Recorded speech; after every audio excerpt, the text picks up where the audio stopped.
Okay. Hey, Bel Church family, it's Pastor Gregg. Thought it might be a good idea for me to just send you a personal message here via video.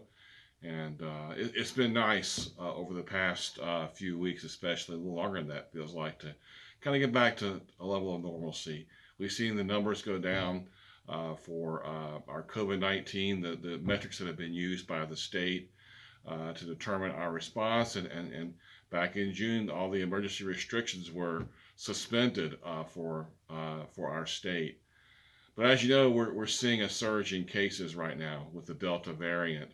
And for this version of the virus, many experts are saying that it can be caught more easily. And this past week, you may know that Harford County entered the substantial category of virus transmission according to CDC guidelines.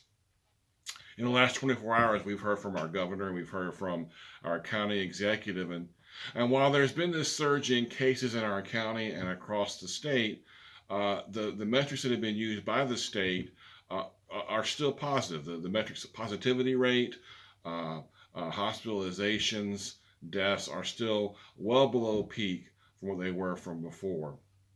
And their response has been to show concern, to encourage those who've not been vaccinated to do so, but not to enact any specific guidelines or mandates. And I want you to know that our church leadership, we're monitoring all these developments. When this pandemic first began, I put together a next task force, and they've been assisting us in making decisions for our church community. And this team includes church board members, pastoral staff members, and 5 different healthcare professionals from our church community. And at this time, we're not requiring anything different or changing anything than what we've done in the last few weeks when we've gotten back to being normal. But our team is watching, and we may need to make some changes if the situation doesn't improve.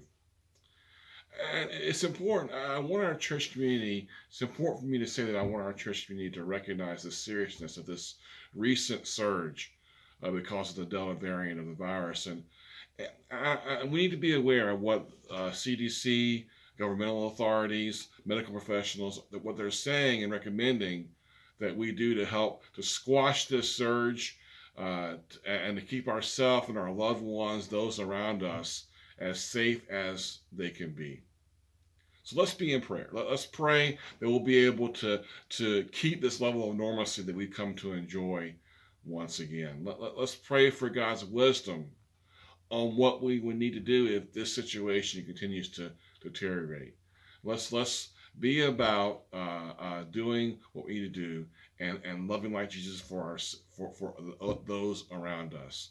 So stay tuned, and grace and peace to you. God bless.